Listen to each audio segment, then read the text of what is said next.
이제 가이드맵 프로젝트를 통해서 하나하나 이게 어떤 식으로 동작하는지 소스들에 대해서 설명을 도와드리도록 하겠습니다. 진행하도록 하겠습니다.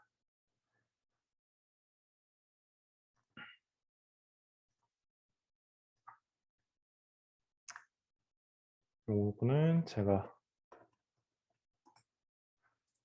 따로 준비해왔던 프로젝트이고요.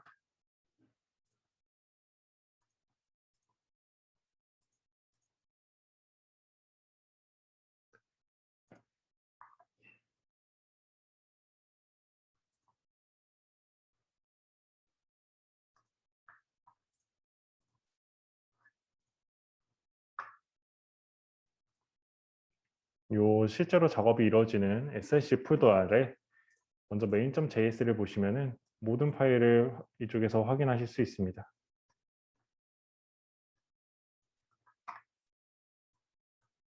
먼저 인풋들을 통해서 전역적으로 사용할 CSS에 대해서 인풋들을 해두었고요.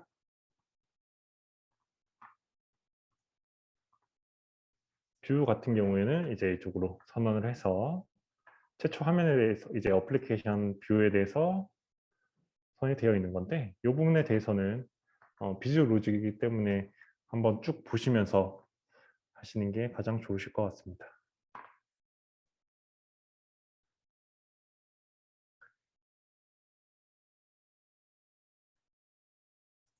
에셋템 폴드 밑에는 이제 정적인 파일들을 확인하실 수가 있고요. 커먼 폴더에서는 이제 공통적으로 처리해야 될 소스 코드나 이런 거에 대해서 전역적으로 사용하는 코드들에 대해서 관리를 하는 폴더이고요. global.component.js에서는 전역적으로 사용할 컴포넌트들을 이쪽에서 선언을 하게 되어 있습니다. 그리고 컴포넌트라는 폴더는 일반적으로 재사용되는 컴포넌트에 관련되어서 이쪽에 작성을 해주시면 되고요. 작성하실 때는 베이스 뷰를 복사하셔서 붙여넣기 그리고 작성을 하시게 됩니다. 일단은 컴포넌트가 이제 컴포넌트들을 이제 모아놓는 폴더라고 생각을 하시면 되고요. 라우터는 뷰 라우터에 대한 파일에 포함되어 있습니다. 이것도 조금 이따가 설명을 조금 드리도록 하겠습니다. 그리고 뷰X라는 스토어를 통해서 개념을 가지고 왔는데 이 스토어 관련 폴더도 여기서 확인하실 수가 있고요. 뷰즈는 이제 컴포넌트들을 조합을 해서 실제로 화면에 보여질 화면들에 대해서 이제 작성을 하면은 이쪽에서 관리를 하게 됩니다. 먼저 앱.뷰를 보도록 하겠습니다. 앱.뷰 같은 경우에는 최초로 실행되는 이제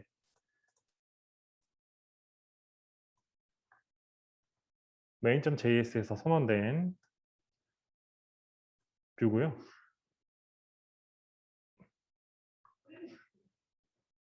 일반적으로 이제 뷰 라우터를 사용을 하고 있기 때문에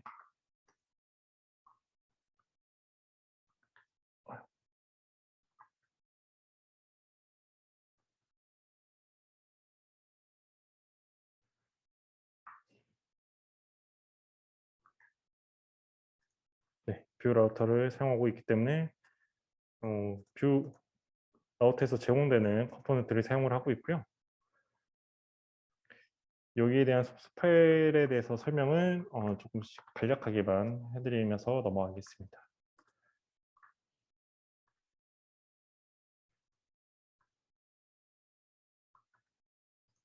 이 트랜지션 관련되어서 이제 비즈로직을 되어 있는데 현재 적용되어 있는 거는 화면 이동에 대해서 화면 이동 시 애니메이션에 대해서 전체적으로 트랜지션이 들어가 있는 내용이고요. 마취를 통해서 뎁스가 만약에 높아지면은 이동하거나 이제 이동할 때 애니메이션 효과를 주도록 설정이 되어 있습니다. 그리고 이렇게 라우터 뷰가 최초에 일반적으로 설정이 되어 있는데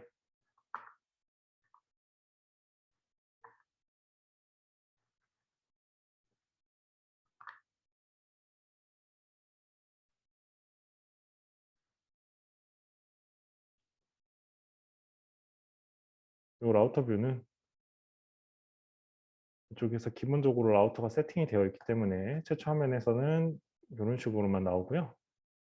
요거에 대해서 바인딩을 라우터 밑에 있는 index.js에서 선언을 해야지 정상적으로 화면이 나옵니다. 이 라우터는 이제 등록되어 있는 이 URL에 있는 주소를 따와서 화면을 변경하게 도와주도록 하는 역할을 하고 있는데요. 기본적으로 레이지 로드가 적용되어 있기 때문에 이 형식에 맞춰서 작성을 하시면은 해당 페이지에 대해서는 레이지 로드가 적용이 되어 있습니다. 그래서 청크 아래에 홈.js 파일로 따로 생성이 될 거고요. 만약에 레이지 로드가 필요 없다고 하시면은 적용하지 않는 페이지라면은 인트로라는 그냥 인풋을 통해서 불러오게 되면은 이거는 레이지 로드가 적용되지 않은 컴포넌트로 불러올 수 있습니다.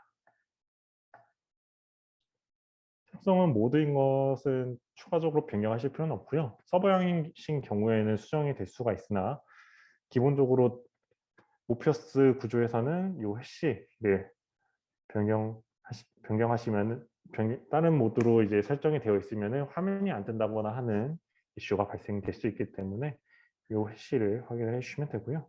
기본적으로 아무것도 없는 화면에서는 인트로라는 라우트를 생성을 할 거고 컴포넌트는 인트로 컴포넌트 여기서 불러왔던 인트로 파일을 컴포넌트로 사용하겠다라고 되어 있으면은 이 화면에서는 패스가 아무것도 없이 슬래시 하나 이렇게 있을 때는 기본적으로 인트로라는 컴포넌트를 불러오게 되어 있습니다.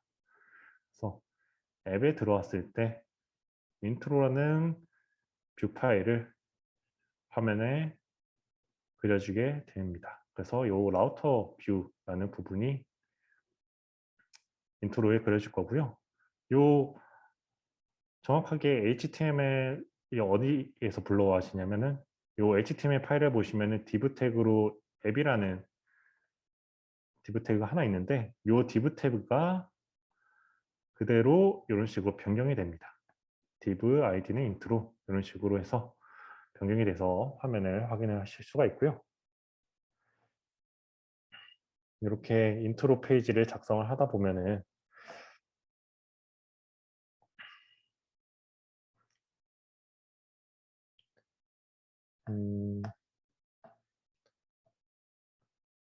일반적으로 작업 프로세스가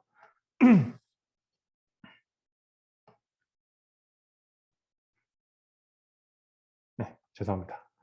그게 아니라 그러면은 먼저 이걸 가이드 앱을 나와 있는 대로 보면서 제가 조금씩 설명을 그냥 해드리는 방식으로 하겠습니다. 이 부분에 이제 뭐 뷰나 뷰 X나 아니면 뷰 라우터에 대해서 다 설명을 해드리기에는 조금 어려운 부분이 있을 것 같고 그런 식으로 진행하는 게 아니라 가이드 앱에 지금 준비되어 있는 샘플 소스들만 간략하게 설명을 해드리면서 넘어가도록 하겠습니다. 먼저 뷰 이제 조건문과 반복문에 대해서 뷰에서 제공을 해드리고 있는데 플래그로서 v-if라는 단어를 넣게 되면은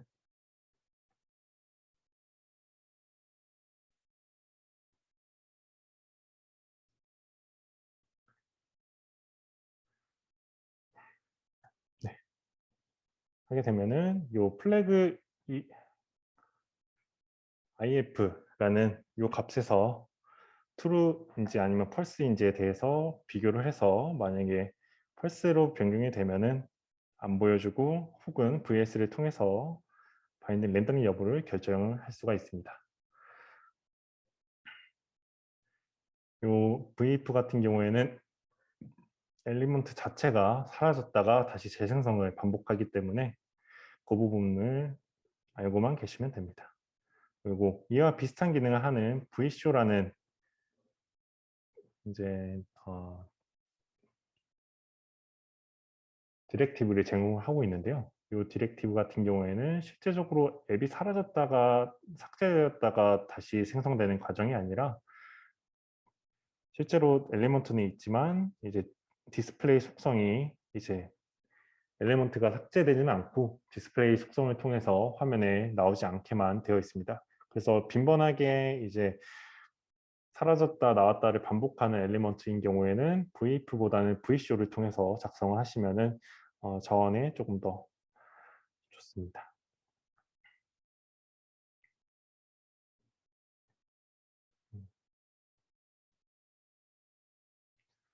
다음은 V4 디렉티브 관련되어 있습니다. 기본적으로 이제 뷰 같은 경우에는 MVVM 패턴을 통해서 작성을 하게 되는데요.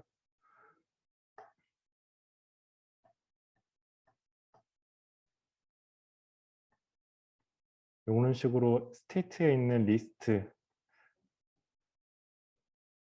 요 값을 스테이트에 선언을 하면은 요 리스트에 있는 배열을 가져와서 요 리스트의 길이만큼 자동적으로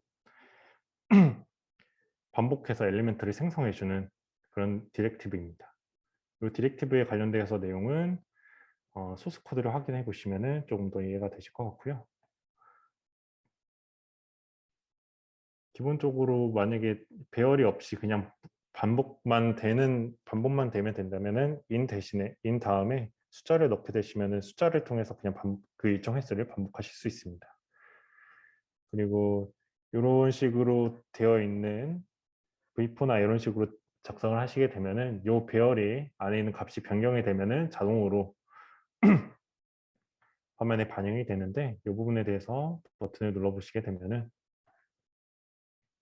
스테이트 리스트 배열에 있는 팝업 메서드를 통해서 하나하나 제거하고 있는 모습입니다.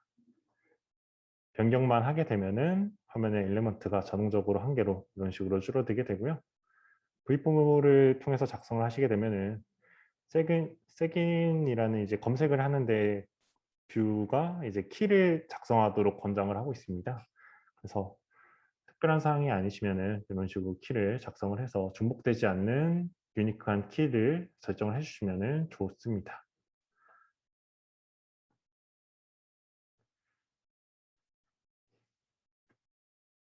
다음은 V모델 관련돼서 양방향 타이팅 바인딩을 사용하실 경우에 이슈에 대해서 말씀을 드리겠습니다. 기본적으로 원래는 변경되는 화면에 대해서 스테이트가 값이 바로 반영이 되는 모습을 확인하실 수 있는데 한글이나 중국어 아니면은 뭐 일본어 등을 사용하게 되면은 한 글자가 완성된 이후에 이제 변경되는 텍스트 문자를 확인하실 수 있습니다. 이 부분에 대해서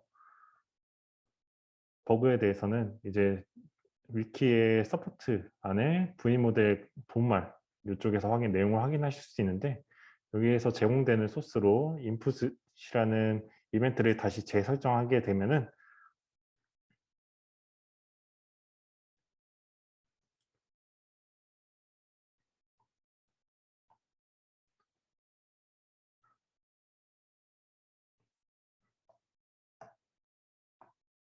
네, 방금과 같은 이러한 에러는 수정이 될 수 있고요. 요거에 대해서 내용을 위키를 통해서 조금 확인을 해보시면 좋으실 것 같습니다. 그리고 뭐 데이터 관리에 대해서 체크박스는 이런 식으로 동작을 하게 되고 라디오 박트도 이런 식으로 들어가는 것을 확인을 하실 수가 있습니다.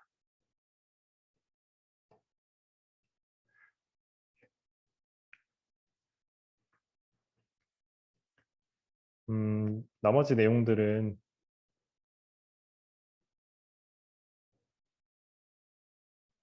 여기 전달드린 소스를 통해서 확인을 해보시면 좋으실 것 같고요.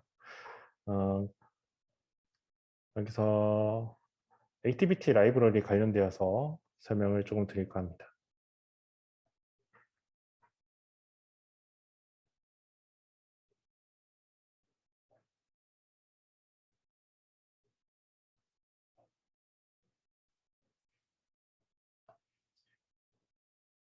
모바일 환경에서 기본적으로 M커먼에서 이제 제공되는 생명 사이클에서는 뭐 onReady 아니면 onHide, onRestore, onBack 아니면 onPause 아니면 onResume, onDestroy 이러한 액티비티 생명 주기에 대해서 이벤트 함수를 제공을 하고 있는데요.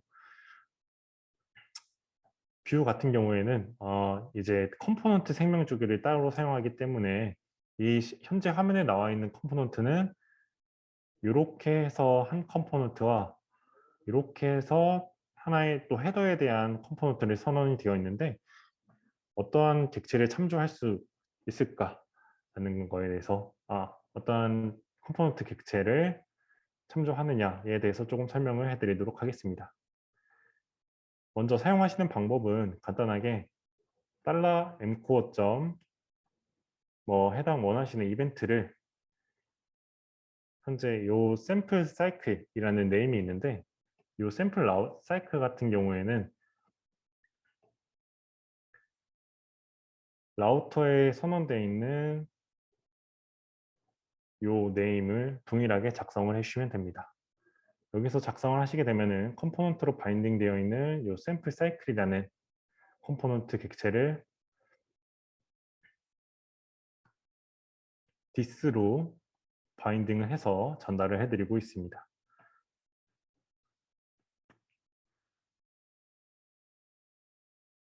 때문에 여기서 onback 이벤트를 주게 되면은 현재 이 컴포넌트에 대해서 제공되고 있는 msg라는 상태 값에 onHide라는 값을 줌으로써 바로 변경되는 것을 확인을 하실 수가 있습니다.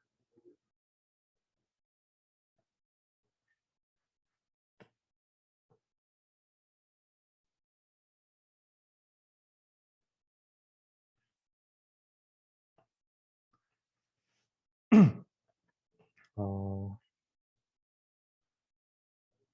나머지 내용들은 이제 소스 코드를 보시면서 조금 확인을 해보시면 좋으실 것 같고요. 제가 이 강의를 준비한 게 첫 번째로 준비를 했었는데 조금 준비가 좀 덜 된 게 어느 정도 있는 것 같습니다. 그래서 일단은 뷰나 공식 도큐멘트에서 확인할 수 없는 부분에 대해서를 설명을 드리도록 하겠습니다. 이제 이 SPA 프로젝트로 개발을 하시게 되면은 이 프로젝트에 관련되어서 리소스 관리를 하시게 됩니다. 이 리소스 관리를 어드민 서버를 통해서 만약에 독타입이나 이런 거에 통해서 이제 최신으로 반영된 소스들을 확인을 하셔야 되는데요. 이 소스 같은 경우에는 인트로 페이지에 보통 선언을 하게 되는데 기본적으로 변경되는 사항은 크게 없습니다. 만약에 변경되는 부분이라고 하면 이제 리소스 업데이트를 바로 업데이트를 호출하는 것이 아니라 m.net.less.check라는 저희가 제공드리는 API를 통해서 먼저 받아야 할 업데이트가 있는지에 대해서 체크를 해서 만약에 받아야 할 데이터가 있는 경우에 해당 저희가 제공되는 업데이트 API를 수행하도록 합니다. 이런 식으로 구별하게 된 이유는 SPA 프로젝트 같은 경우에는 index.html 하나로만 이제 화면에 동작을 하기 때문에 새로운 변경된 파일에 대해서는 무조건 새로 고침을 통해서 화면이 불러와줘야지만 정상적으로 최신 소스를 확인할 수 있기 때문입니다. 그래서 요 업데이트를 완료를 한 시점에 이제 m.page.replace를 통해서 화면에 새로 고침을 하시게 되면은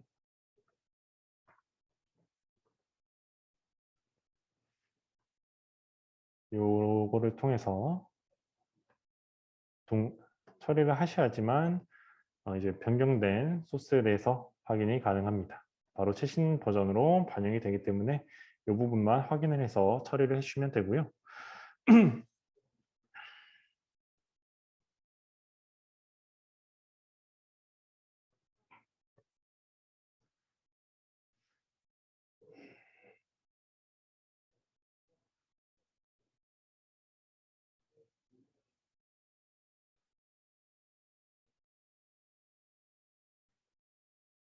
음,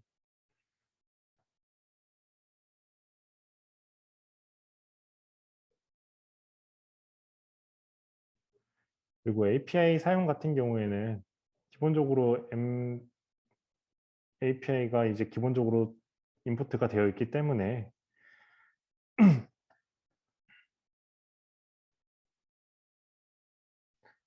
사용을 하실 때도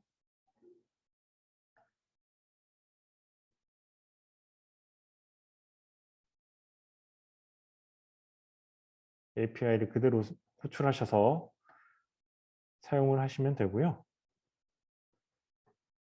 현재 이쪽에 보시면은 달러 뭐 카메라 이런 식으로 해서 확장을 해서 따로 사용을 하고 있는데, 이 확장 함수에 대해서는 요 플러그인 JS에서 해당 내용을 확인하실 수 있습니다.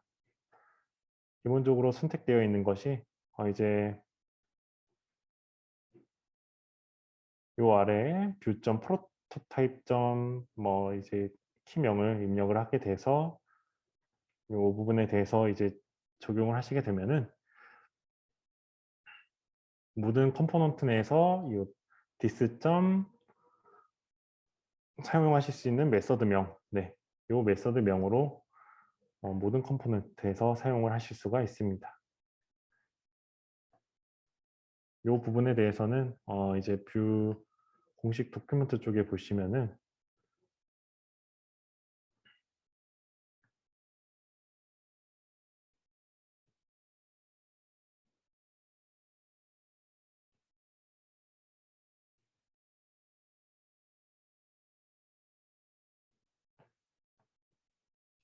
내용이 나와 있는 게 있는데,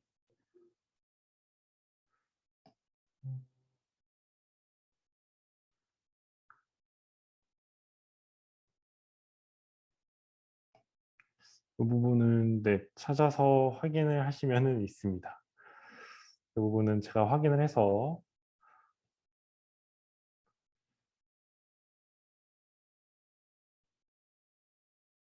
위키에서 해당 내용을 확인하실 수 있도록 서포트로 이제 문서를 추가적으로 작성을 하도록 하겠습니다.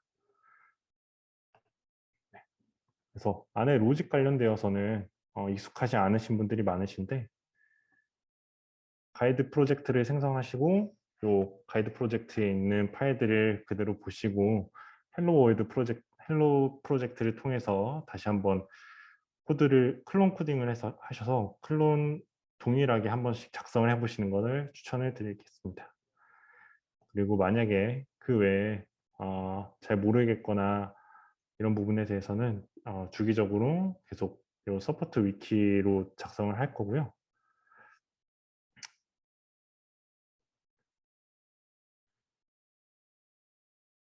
여기서 중요한 부분이 청크의 코드 스플릿에 대해서 좀 마지막으로 설명을 해드리고 요 질문 받는 시간을 갖도록 하겠습니다.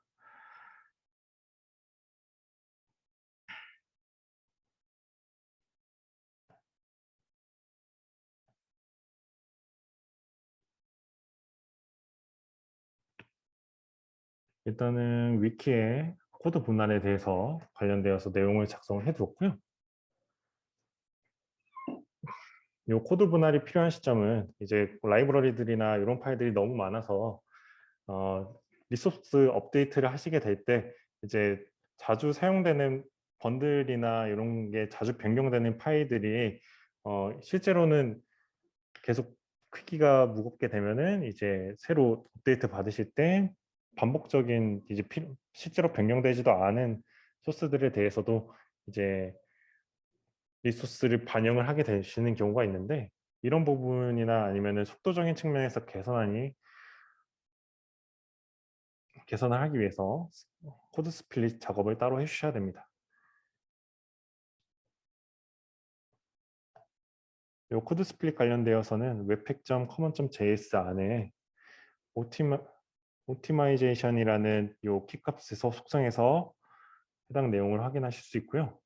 요 오티마이제이션으로 나오는 것 중에 이제 테스트로 커먼즈라는 이제 아래 테스트라는 요 부분을 정규식을 통해서 해당 파일들은 벤더라는 청크로 묶어서 따로 관리를 하게 됩니다. 요 청크에서 자주 변경되지 않는, 실제로 되어 있지만 변경되지 않는 라이브러리들이나 아니면 파일들을 이쪽에서 선언하시면은 기존에는 번들.js 파일로 포함이 되었던 것들이 로댓이나 아니면은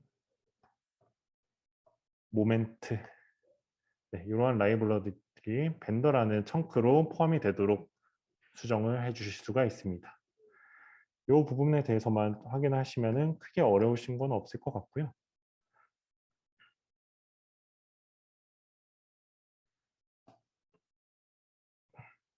음,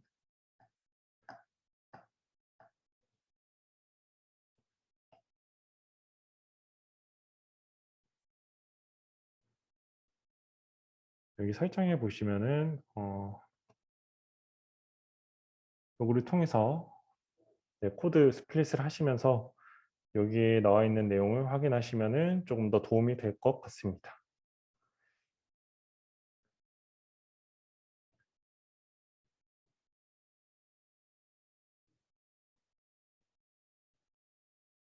네, 그리고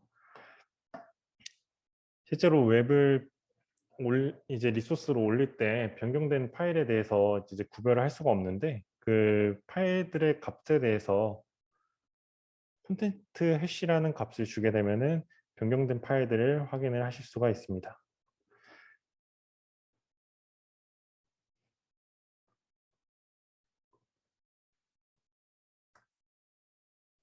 원래는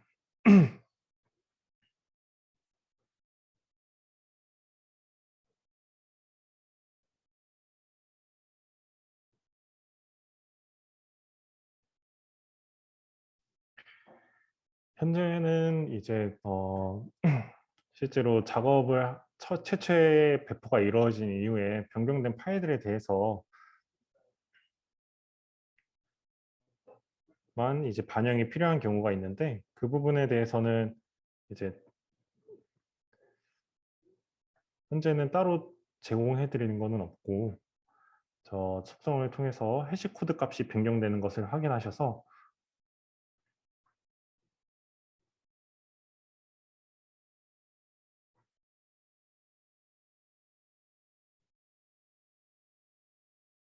네, 여기서 요 콘텐트 해시 값을 통해서 내용이 변경된 경우에 요런 요 안에 있는 해시 값이 변경이 되는데 요 변경되는 값을 비교를 해서 변경된 파일을 확인해서 이제 리소스에 등록을 하셔야 됩니다. 네, 그 부분에 대해서도 이제 위키 안에 있는 서포트 목록으로 제공을 해드리고 있고요. 추가적으로 뭐 어렵거나 이런 거는 실제로 비즈니스 로직이나 이런 거에 대해서는 도큐멘트를 통해서 확인을 하시면은 기본적으로 대부분 내용을 확인하실 수가 있습니다.